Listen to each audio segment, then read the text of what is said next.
des mémos aussi. Donc, alors, au niveau du réglage. Ah oui, donc là maintenant il se met en automatique. Bon, on peut le laisser parce qu'après de mémoire, on va pouvoir le déverrouiller. Et voilà, là il est en auto. Et sinon, c'est 0,3 secondes le pré-gaz, toujours d'origine. Maintenant, on peut le laisser. Attends, c'est quand on le met au max. De mémoire, tu le verrouilles et il est en automatique. Il va s'auto-régler en fonction de l'intensité de soudage qu'on va lui mettre. Ouais, c'est ça, voilà, toc. Et tu vois, d'origine, il se met en 0,2. Donc automatique, c'est le par rapport au gaz. Alors, ça va être lié en fait à ton intensité de soudage. C'est-à-dire, je sors de là. Le bouton, il correspond à À l'intensité la, de soudage. non, à la carte. Ah. Donc là, d'origine, quand tu l'allumes, tu es en intensité de soudage.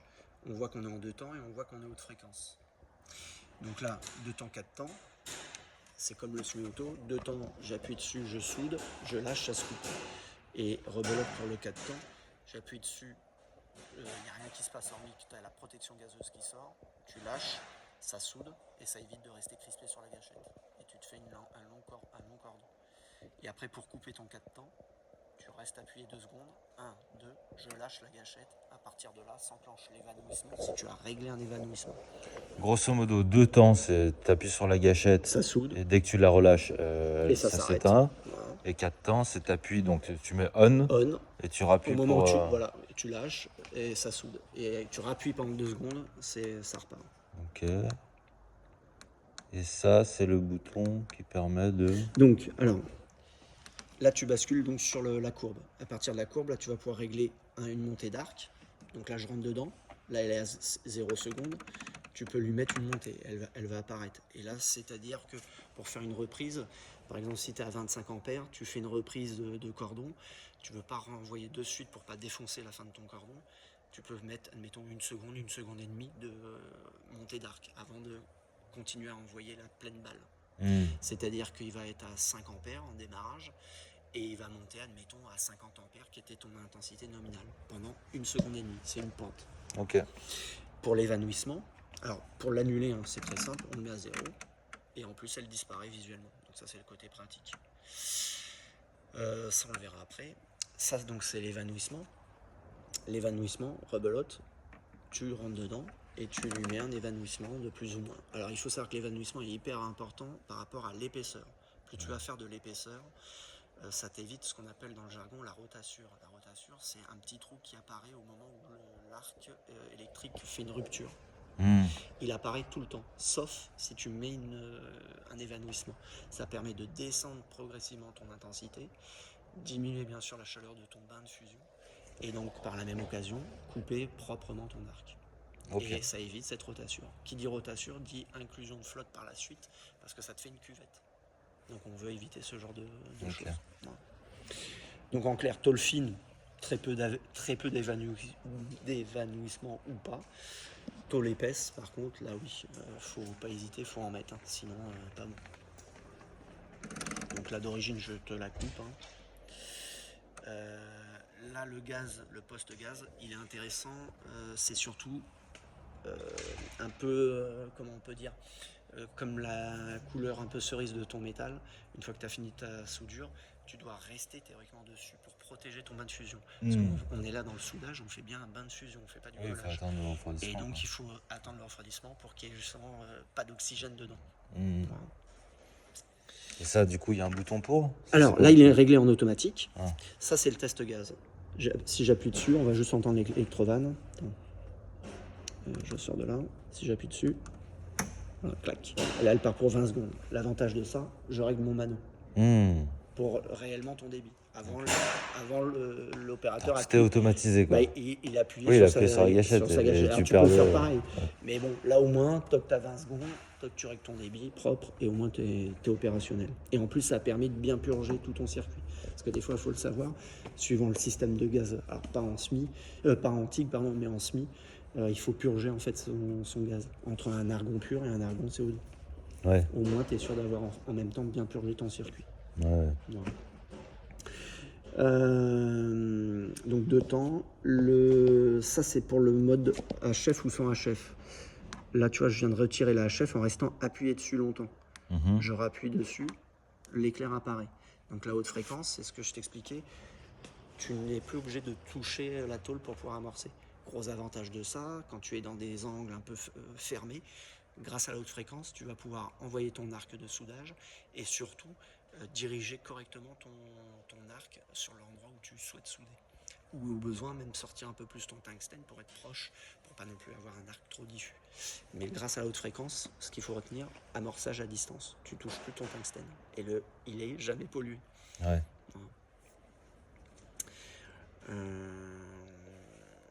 Possibilité de mémoriser éventuellement, là on est sur un programme 1. Tant qu'il n'est pas mémorisé, on peut lui mettre 50 ampères pour une tôle de 2. Tac. 50 ampères pour tôle de 2 en acier et en inox. Et je reste appuyé dessus. Je choisis le canal. Je le mémorise. Attends. Donc là, si tu veux le mettre sur 3, tu tournes ta molette. Tac. Alors attends. Là, théoriquement, là, il est. Je l'ai mémorisé ou pas? Non. Oui, mémorisation. Voilà. Là, il est mémorisé. Ok. Voilà. Donc là, je tourne la molette, 56. Il va se mettre théoriquement. Voilà. Il sait que tu n'es plus sur la mémoire, tu vois. Tu as déjà touché au programme numéro 1. Tu rappelles ton programme numéro 1. Toc. Il rebascule. Bon, Attends, celui-là, on l'a vu? Ces petites... Non, ça, on l'a pas vu de mémoire. Alors ça, faut que je vérifie, mais c'est le système anti-collage. À vérifier. Là, je t'avoue, l'anti-sèche... Quoi, pour décoller l'électrode? Ouais, quand tu es en arc. Parce que là, tu le bascules, donc là, tu es en TIG. Là, je le bascule à l'électrode enrobée. Et éventuellement, si tu restes appuyé, c'est si tu as une commande à distance sur la torche. Ou à distance sur le truc. Mais là, de mémoire, ouais, voilà. Tu vois, c'est le système anti-collage. Ou la dureté de l'arc, pardon. Dureté de l'arc, plus ou moins dur. Rectification faite. Plus 10, moins 10. Donc là, tu es en arc neutre. Et après, tu peux avoir un arc plus ou moins doux ou dur. Voilà. Mais ça ne fonctionne effectivement qu'à l'arc pour ce système-là. Ok. Donc je rebascule en TIG. Attends, quand tu bascules de là à là. Voilà. Alors, arc. ah oui, arc, dessus. machin. Voilà. Et TIG, ok, très clair. Voilà. Et là, on a fait le tour. Et donc, la torche, tu vas la brancher là. Ouais. Le câble commande, on voit avec là. Et puis, tu as polarité plus moins. Tu le bascules ici pour la torche, la masse, quoi. Comment c'est que c'est là et pas là? Parce que là, tu as la polarité moins, polarité plus. C'est écrit haut. Moins. Ah oui, on voit le moins et le plus, ok, Voilà. ouais. La torche est toujours en moins. Tu vois, il te marque DC moins, donc tu te mets en plus. Ok. Pour fermer le circuit. Dans tous les cas, si tu te mettais à l'inverse, le circuit n'est pas bouclé. Du coup, quand tu vas amorcer, il n'y aura rien qui se passe hormis ta haute fréquence qui va sortir. Ok. Donc là, tu te dis, ah bah tiens, première chose, je change de polarité, et là, de suite, ça va claquer. Ok, moi je prends un peu le tour. Hein. Ouais. Il est bien lui. Hein. Ah, il est top. En plus, c'est la dernière nouveauté. Il est sorti, lui, en octobre ou novembre de l'année dernière. Donc, il remplace le Minarc TIG VO200. Et il a gagné 20 ampères de plus. Et au niveau puissance, je crois qu'il a gagné 10 ampères aussi. Tu l'as branché? Là, alors, là, oui, c'est le ouais, là, je l'ai coupé, mais c'est le condensateur qui se vide. Ok. Fais voir, 100%. 100%, tac. Ouais, même plus que ça, 30 ampères. C'est un 140 ampères à 100%. Avant, c'était un 110 ampères à 100%. Donc, la puissance a augmenté de 30 ampères. Donc, bien. Non, c'est une belle machine. Donc, en alors, clair, tu soudes quoi avec?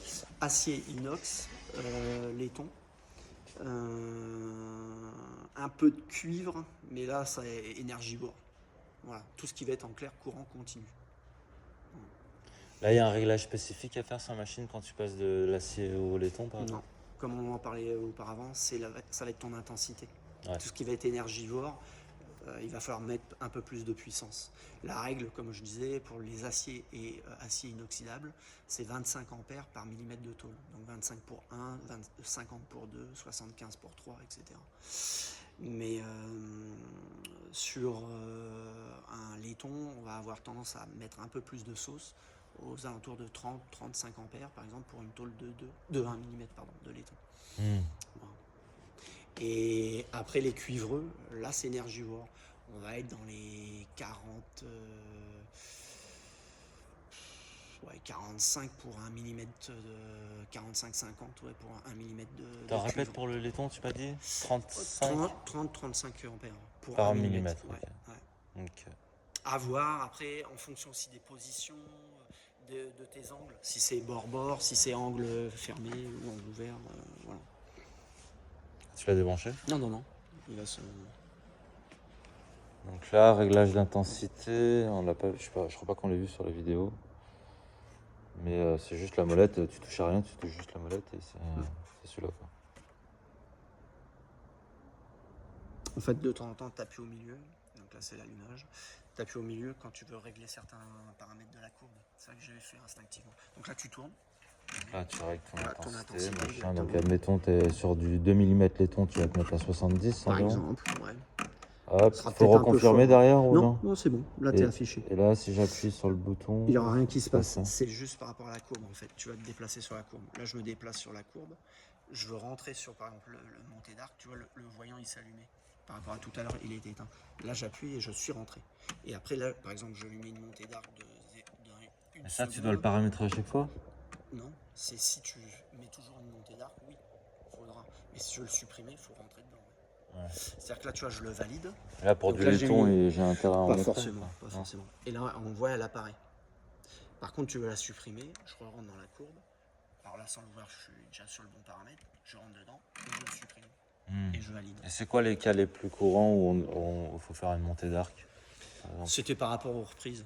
Principalement, c'est pour les reprises. Pour la montée d'arc. Ou après, des fois, sur des amorçages, t'es vraiment bord de tôle. Tu sais que si tu mets de suite la patate, ça risque de faire la petite échancrure. Donc là, pourquoi pas d'amorcer gentiment pour partir sur ta tôle sans avoir ce phénomène d'échancrure. Voilà. Ok. Et par définition, tu peux souder jusqu'à quelle épaisseur sur de l'acier par exemple? Là, au max, on est à 220 ampères, divisé par 25. Là, je vais prendre la calculette, on doit être à presque 9 mm, un truc comme ça. Ah oui. Ouais, c'est énorme. 220 divisé par 25, ouais, 8. Donc 9, ouais. Mais bon, aucun intérêt, 9 mm. Oui, voilà. Autant passer au semi-auto. Mais ce que je veux dire, c'est que c'est surtout 140 ampères, c'est ça qu'il faut raisonner, tu es à 100%. Et 140 ampères, divisé par 25, tu vas être sur du 5 non-stop, grosso merdo. Ouais, 5-6, donc sans problème. Et ça veut dire qu'il encaisse. Et il bronchera pas. Et monophasé, 16 ampères. Prise de maison, quoi. Bureau, n'importe où. Pareil, la haute fréquence, il est protégé. Pourquoi on coupe la haute fréquence, qu'on a la possibilité de retirer la haute fréquence? C'est en cas d'électronique. J'invente, je dois souder sur la carcasse de mon PC. Je soude avec la haute fréquence. Tu peux être sûr que le PC, tu l'auras soudé, mais lui, il sera dessoudé. La haute fréquence, elle sera passée dedans. Ça remonte quand on passe de haute fréquence à... Je reste appuyé dessus, tout simplement. L'arc disparaît. Et ça, c'est important dès l'instant que tu as de l'électronique embarquée. Admettons sur une bagnole, sur un objet robotique. Faut pas faire en haute fréquence, quoi. Ouais, non. Soit tu arrives à faire retirer l'électronique, et là, dans ces cas-là, tu es tranquille. Tu peux pas, ou tu as un doute, retire la haute fréquence, au moins tu es sûr que... Parce que lui, il est protégé. Mais tous les autres appareils ne le sont pas. Et l'intérêt de la haute fréquence par rapport à la basse fréquence? Non, tu ne touches pas. C'est pour éviter de toucher ton tungstène pour l'amorçage. Ah oui. C'est uniquement ça. Ok. C'est pas une histoire de haute ou basse fréquence. Ok. C'est pour éviter de toucher. Voilà. Là, par contre, tu seras comme ton TIG lift, il n'y a pas le choix. C'est-à-dire que tu vas toucher ton électrode, tu appuieras sur la gâchette. Là, j'aurai un court-circuit. À ce moment-là, je lève en restant toujours appuyé sur la gâchette en mode de temps. Et là, ça va jaillir. Mais par contre, l'avantage, tu n'auras plus de haute fréquence. Voilà. mais tu boufferas ton tungstène. Donc c'est pour ça, l'idéal c'est toujours la haute fréquence, à 90% des cas. Et Là, tu te mets à quelques millimètres. Et, ah ouais. Et là ça jaillit. t'appuies sur la gâchette et ça jaillit tout seul. Ouais. Grosse particularité de chez Kempi, ils ont alors aucun intérêt, mais pour te dire la puissance de la haute fréquence, c'est que tu peux amorcer un arc à peu près à 2 cm de la tôle. L'arc va être transféré. Ils ont une super qualité de haute fréquence là-dessus. Ça amorce, en clair, ça amorce à tous les coups. La seule chose, aucun intérêt, hein. Souder à 2 cm, t'as un arc diffus, c'est la merde au possible. Mais par contre, c'est pour dire la puissance que t'as sur l'amorçage. Bon, bah super, belle présentation de VSMO.